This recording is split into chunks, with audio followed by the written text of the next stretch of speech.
7월 10일 토요일 청년부 예배 온라인으로 함께 드리시겠습니다. 기도합니다. 아버지 하나님, 오늘도 귀한 생명의 말씀을 열어 우리에게 허락하시니 감사합니다. 우리의 노력과 상관없는 거저받는 은혜이지만 이 은혜는 또한 아무런 의미 없이 내어 버려도 될 만한 싸구려 은혜가 아니요, 세상의 그 어떤 지식과 그 어떤 영광과도 바꿀 수 없는 놀라운 생명이 담긴, 구원이 담긴 하나님의 말씀, 그 은혜인 줄로 믿습니다. 바라옵기는 우리의 마음을 겸손하게 하시고, 또한 성령 하나님이시여 우리의 영의 눈과 귀를 열어주셔서 이 말씀이, 이 간증이 우리 안에 동일한 소망이 되고 또한 우리의 살아가는 이유요 목적이 되어갈 수 있도록 인도하여 주옵소서. 그래서 사랑하는 주님의 귀한 자녀들이 신실한 믿음의 사람으로 준비되어 이 세상에 담대히 나아가 싸워 승리하며 하나님이 마음껏 우리의 인생을 통하여 일하시기에 부족함이 없는 복되고도 복된 인생들이 되도록 축복하여 주시옵소서. 예수님의 이름으로 기도합니다. 아멘. 말씀 봅니다. 오늘 함께 보실 말씀은 사도행전 1장 8절 말씀입니다. 사도행전 1장 8절 함께 있습니다. 오직 성령이 너희에게 임하시면 너희가 권능을 받고 예루살렘과 온 유대와 사마리아와 땅끝까지 이르러 내 증인이 되리라 하시니라. 아멘. 오늘 말씀의 제목은 증인의 삶이란입니다. 우리의 모든 삶은 분명한 목적을 이루기 위한 과정들로 채워지게 되어 있습니다. 예를 들어 괜찮은 집, 차, 노후를 위한 안정적인 예치금 등을 얻기 위한 목적을 가진 자들의 삶은 온통 돈을 벌기 위한 과정들로 채워지게 될 겁니다. 그리고 더욱더 효율적인 성취를 이루기 위해서 그와 관련된 계속적인 자기 개발과 투자를 아끼지 않을 겁니다. 그렇다면 예수님을 믿어 새 사람이 된 그리스도인의 삶의 목적은 무엇일까요? 혹시 그리스도인이라고 자부하면서도 자기 자신이 추구해야 할 목적이 완전히 배제한 채, 목적을 완전히 배제한 채 그저 육신의 목적만을 위해서 살아가고 있지는 않습니까? 그렇다면 생각해 보세요. 과연 그런 자의 삶의 과정들에는 무엇이 담겨 있겠습니까? 구원받은 자, 거듭난 자의 것이 아닌 세상의 것으로만 가득 채워져 있을 겁니다. 자나깨나 내가 먹고 마시고 입고 즐길 수 있는 삶을 위한 과정들로 가득할 거라는 말입니다. 냉정하게 말씀드리자면 그런 사람은 그리스도인이 아닙니다. 왜냐하면 자기 정체성에 대한 자기 확신도 없이, 그리고 그 확신에서 비롯된 분명한 목적도 없이 하나님을 모르는 자와 같은 목적과 그 목적에서 비롯된 과정만을 살고 있다면 이는 명백히 스스로 그리스도인이 아님을 증명하는 것과 같기 때문입니다. 억울해도 어쩔 수 없습니다. 맞는 말이긴 한데 막상 뼈를 때리는 말씀을 들어 마음이 불쾌해도 어쩔 수 없습니다. 사실입니다. 하나님은 인간과는 비교도 안 되는 지혜와 명철을 가지신 하나님이십니다. 비교 자체가 안 되죠. 심지어 하나님은 우리가 날 때부터 우리를 아셨고 우리의 모든 삶 가운데 우리가 가졌던 생각, 마음의 모든 순간들을 세세하게 다 아시는 분입니다. 그렇다면 생각해 보십시오. 하나님 앞에 우리가 섰을 때 우리 입에서 할 말이 있을까요? 아니요. 우리는 겸손히 주님만이 내 모든 삶을 아십니다라고 고백할 수밖에 없을 겁니다. 진지하게 스스로 질문해 보십시오. 하나님이 오늘의 나를 바라보시며 뭐라고 말씀하실 것 같습니까? 내가 너를 도무지 알지 못한다고 하실까요? 아니면 착하고 충성된 종아라고 하실까요? 어떤 이는 그렇게 생각할 수도 있습니다. 그러면 목사님은 하나님 앞에서 당당하십니까? 라고 질문하신다면 저 또한 아니요 라고 대답할 겁니다. 지금 저는 뭐가 대단해서 여러분에게 이런 말을 하는 게 아니에요. 왜냐하면 날마다 제 마음에도 육신이 바라는 욕망을 따른 목적들이 수시로 밀려들기 때문입니다.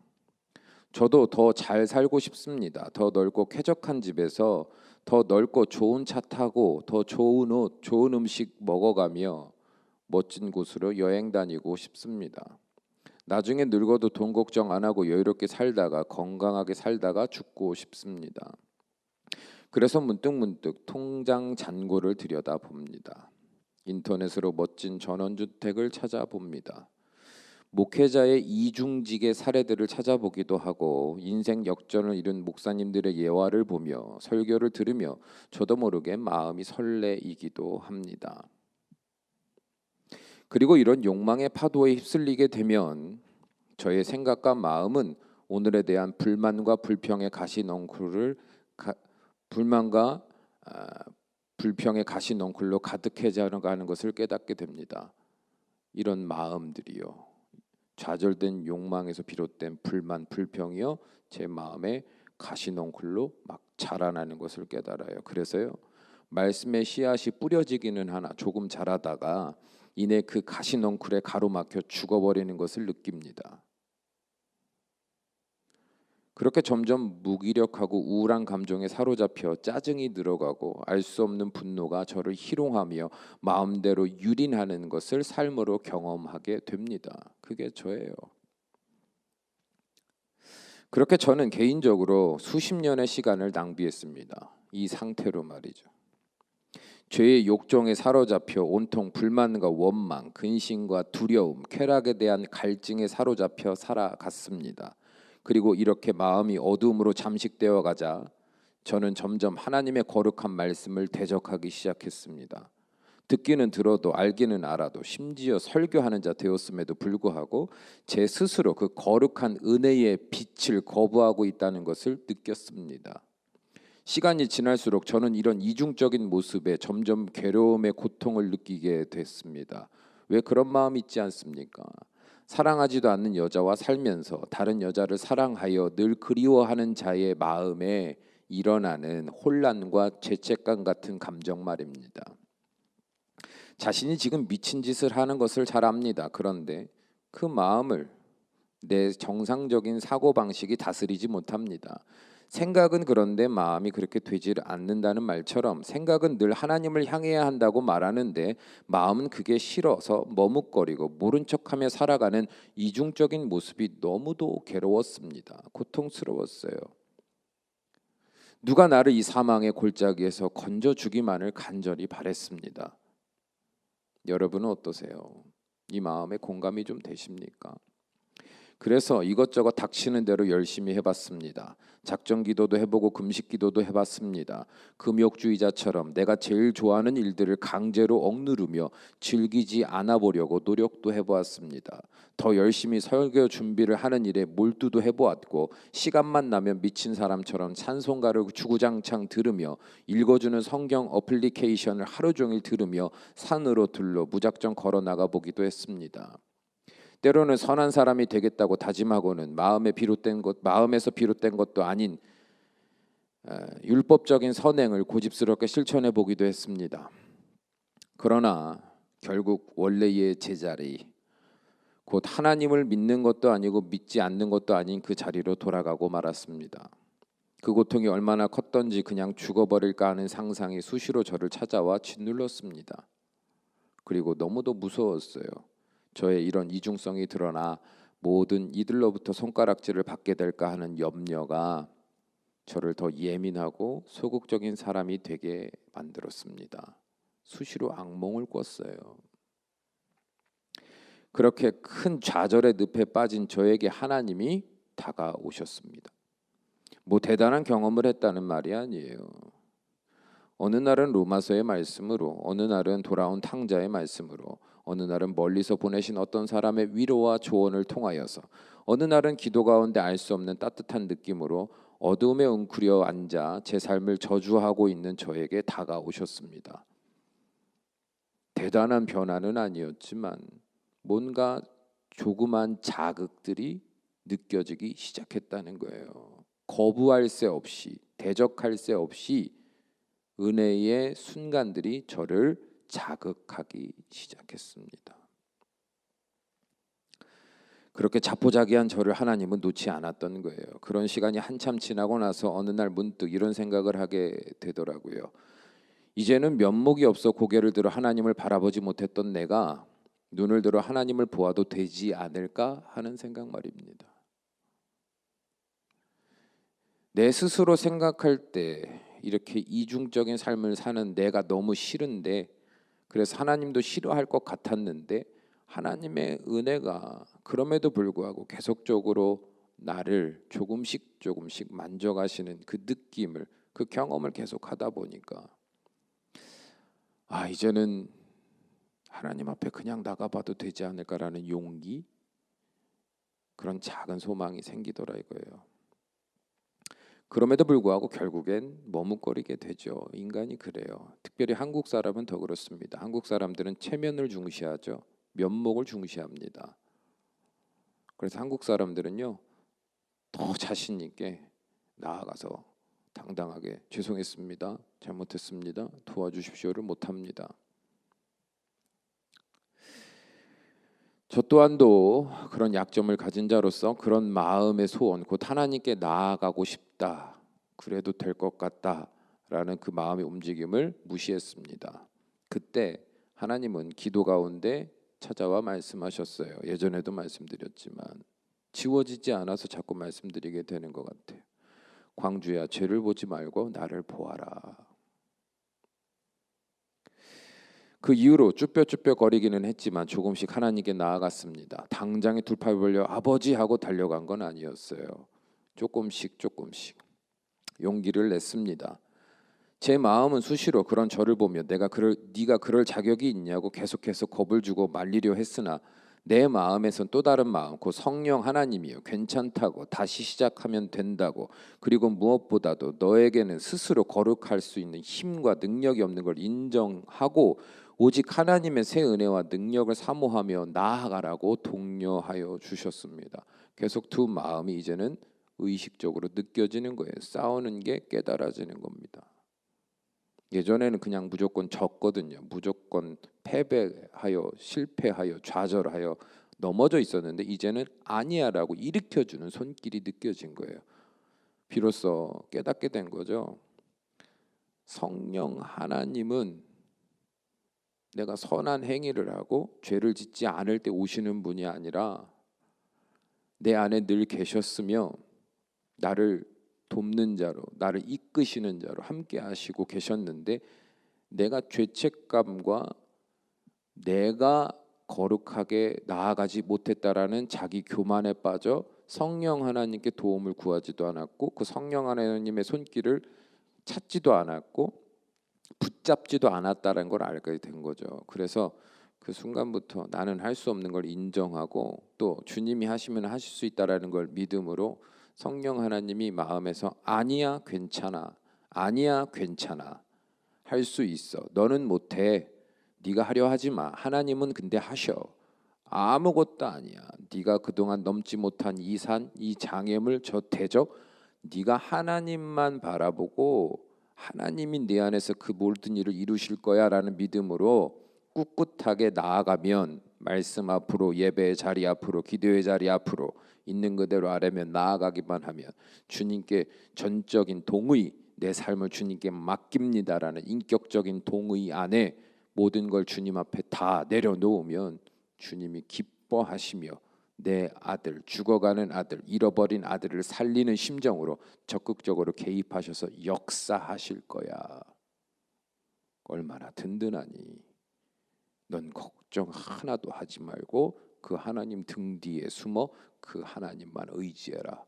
하나님이 다 이기실 거다. 하나님이 다 치료하실 거다. 하나님이 다 정결케 하실 거다. 큰 믿음의 확신이 생겨가는 거예요. 그래서 그 과정을 쭉 경험합니다. 또 넘어지죠. 또 의심하죠. 또 주눅들어 또 피합니다. 그러나 성령님은 끝까지 제 손을 놓지 않으시고 계속적으로 이끌어 가셨어요. 그래서 이제는 좌절하지 않습니다. 포기하고 도망하지 않습니다. 왜냐하면 여전히 죄인이 그런 나를 잘 아심에도 불구하고 하나님은 나를 택하셨고 그런 나를 위하여 예수 그리스도의 십자가의 은혜의 자리로 인도하셔서 완전히 나의 죄를 용서하신 것을 믿습니다. 믿기 때문이에요. 그리고 그런 나의 삶에 거룩한 영 성령 하나님으로 임하셔서 늘 동행하시며 나를 지켜주시고 분별하게 하시고 이기게 하시고 마침내 주의 거룩한 말씀 붙잡고 그 하나님을 마음으로 느끼며 기쁨으로 올바른 선택을 할 수 있도록 인도하여 주시는 분임을 삶의 매 순간마다 체험하게 되니 포기할 이유가 없는 거죠. 이 싸움은 내 싸움이 아니거든요. 나는 그저 성실함으로 신실함으로 하나님의 손을 붙잡고 그 음성을 듣고 그 마음에 인도하시는 바에 집중하면 되는 거예요. 내 역할은 딱 그거예요.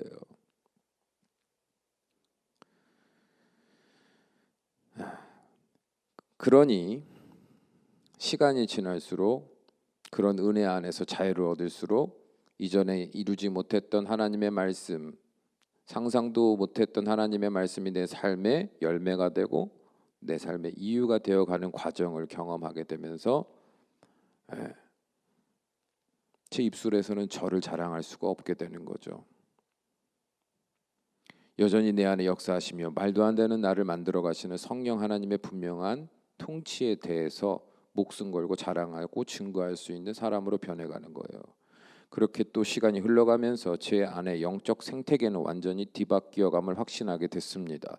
더 이상 육신의 소망이 내 삶의 이유가 되지 않게 되었습니다. 물론 삶의 결핍이 그런 욕구를 자극시키기는 하지만 하루도 채 못 되어 언제나 나와 동행하시며 가장 좋은 길로 인도하시는 하나님을 향한 믿음을 붙들게 하시고 결국 승리하게 하시는 성령 하나님의 도우심으로 가식 없는 건강한 웃음을 되찾게 됐습니다. 그렇게 되자 마음의 빈 공간이 점점 늘어났습니다. 세상의 것을 비워내니 말입니다.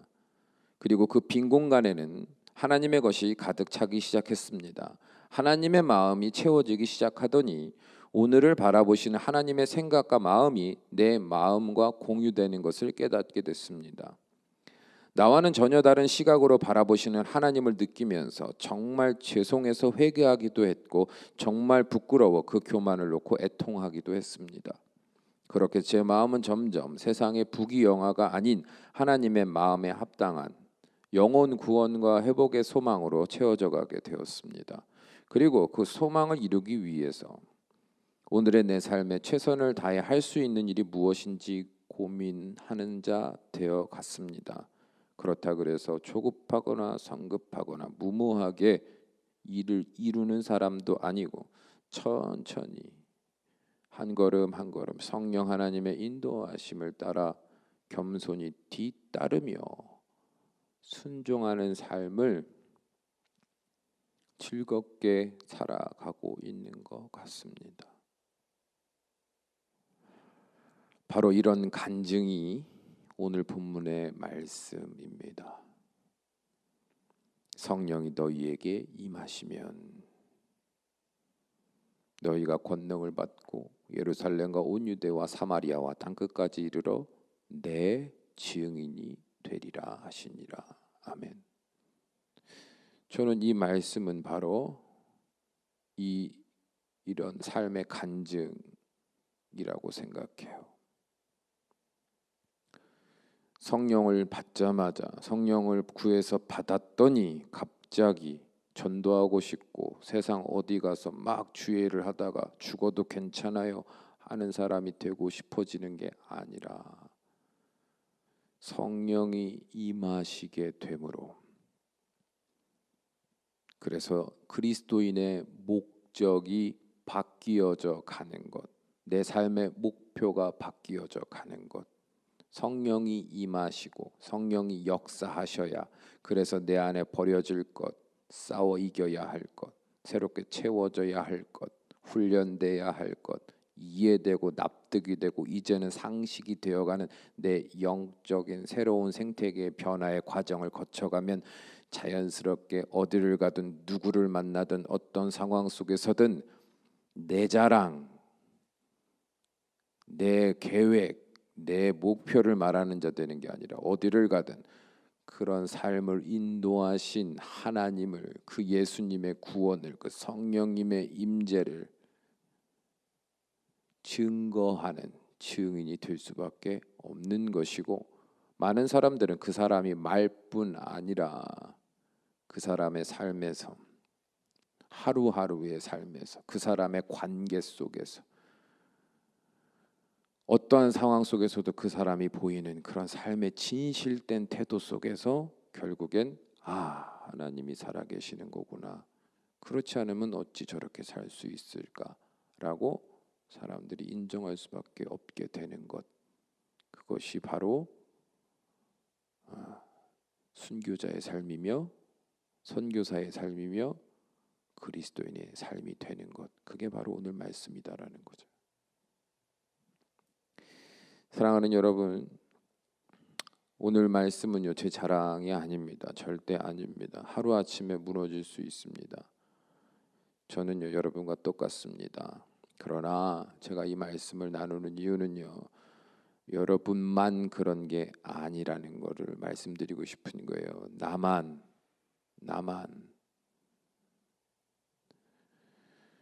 하나님과 관계 멀고, 나만 하나님 앞에 죄가 많고, 나만 머뭇거리며 쭈뼛거리며 여전히 결단치 못하고 여전히 이렇게 이중적인 삶을 살고 있는 것 아닌가 하고 움츠려든 우리 청년들에게 말씀드리고 싶은 거예요. 여러분만 그런 게 아닙니다. 저도 그렇고 우리 모두가, 세상의 모든 사람이 다 똑같습니다. 그러니 여러분, 스스로 좌절하여 포기하지 마십시오. 다만 죄책감에 잔뜩 움츠려든 나에게 다가오셔서 예배 가운데 말씀으로, 주님은 나의 최고봉의 말씀으로, 돕는 자로 보내신 자들의 조언과 협력을 통하여 나에게 다가오시는 하나님의 손길을 피하지만 마십시오. 선뜻 아무렇지도 않게 그 손을 붙잡지 못해도 괜찮습니다. 그저 그 은혜를 피해 도망하지만 마십시오. 그 자리에 있을 때 할 수 있는 한 최선을 다해 그 짧은 순간만이라도 하나님께 집중하려고 애를 써보십시오. 어렵지 않아요. 1분도 안 걸립니다. 그런 마음 갖는 거예요. 아침에 일어나면 기계적인 습관이 되어도 괜찮습니다. 최고봉의 말씀을 들으십시오.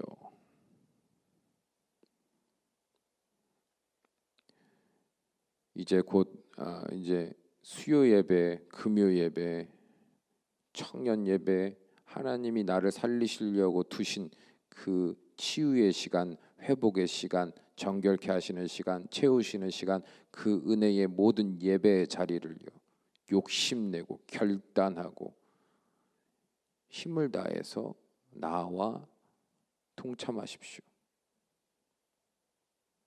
교회를 위해서가 아니라 여러분을 위해서. 한마디로 나를 살리시려고 만들어 놓으신, 나를 자유케 하시고 승리케 하시려고 허락하신 그 은혜의 자리에 그냥 와 계세요. 그러면 나머지는 주님이 하실 겁니다. 하실 거예요. 그뿐 아니라 성령 하나님이요 더 큰 은혜와 능력으로 여러분을 감싸 안으셔서 마침내 이 지긋지긋한 이중 생활의 종지부를 찍게 하실 겁니다. 그리고 내가 점점 이상하게 느껴질 거예요. 내가 왜 내 마음이 이렇게 평안하지? 이 상황 속에서 내 마음이 왜 담대하지? 왜 저 사람이 긍휼히 여겨져서 자꾸만 기도하고 싶지? 나도 힘들어 죽겠는데 왜 자꾸 이 굳은 일을 도맡아 하는 일에 기쁨이 생기지? 라는 내 안의 영적 생태계가 변화되어 가는 것을 조금씩 느낄 거예요. 그렇게 여러분은 점점 성령 하나님의 증인의 사람으로 바뀌어 갈 겁니다. 제가 장담해요. 그리고 그런 과정을 경험한 여러분이 혹시라도 신앙의 이중생활에 고통스러워하는 누군가를 만나게 되면 하고 싶은 말이 많아질 겁니다. 말이 많아서 말을 많이 하는 게 아니라 하고 싶은 말, 해주고 싶은 말 많아질 거예요. 교만해서가 아닙니다. 그 사람의 고통을 누구보다 잘 알기 때문이에요. 그리고 그 고통에서 나올 수 있는 유일한 방법은 오직 하나님께만 있음을 잘 알기 때문이죠. 그래서 자기도 모르게 우리는 주님의 증인이 되어 가고 있을 겁니다. 자꾸만 증인처럼 증인이 되어 하나님을 자꾸만 이야기하고 자꾸만 말씀과 기도와 공동체, 돕는 자들에 대해 그 중요성에 대해 계속 말할 거예요. 여러분이 그렇게 듣기 싫어했던 말을 여러분이 하고 있을 겁니다. 신기하죠? 더 이상 하나님을 지식으로 아는 자 아니요 하나님을 삶으로 아는 자 되었기 때문입니다. 이런 삶의 모습이 우리의 삶이 되기를 바라요. 그래서 이 둘로스 공동체가 세상의 많은 사람들의 무리와 그 그룹, 그런 하나의 인간적인 모임의 단체가 되는 게 아니라 우리 둘로스 청년들이 그리고 이 참평안교회가 살아계신 하나님을 증거하는 증인 공동체로 변화되어 하나님 그곳에 수많은 영혼들을 맡기실 때 기꺼이 감당하고도 남음이 있는 하나님의 아름다운 구원의 통로가 되는 우리들이 되기를 간절히 소원합니다. 기도합시다. 사랑이 많으신 하나님, 오늘도 하나님의 말씀을 지식으로 듣지 않게 하시고 하나님의 말씀이 우리의 전인격적인 모든 삶에 어떤 영향을 주고 어떤 삶을 이루게 하시고 그래서 그 말씀이 우리에게 어떤 의미가 되는지를 이해하기 쉽게 쪼개어 받아먹게 하시니 감사합니다. 사람의 지혜와 사람의 경험이 이 말씀의 주체 아니요 성령 하나님의 인도하심이 이 말씀의 이야기가 되고 또 이 말씀에 담긴 능력이 되게 하심을 믿습니다. 우리 사랑하는 청년들 하나님의 손길을 피하지 않게 하시고 성령 하나님이여 쭈뼛거리는 그 마음 안에 함께 하시고 그 손을 붙들어 강하게 이끌어 주시사 그 발걸음이 주의 성전을 향하게 하시고 그 눈과 귀와 입술이 하나님을 향할 수 있도록 주님 은혜 위에 은혜를 더하셔서 돕는 자들을 더하셔서 그들이 마침내 참된 구원 안에서 참된 자유 안에서 평안을 맛보며 희망을 품고 하나님을 사랑할 수밖에 없는 그래서 하나님을 자랑할 수밖에 없는 복된 인생들이 되도록 축복하여 주옵소서. 예수님의 이름으로 간절히 기도하옵나이다. 아멘.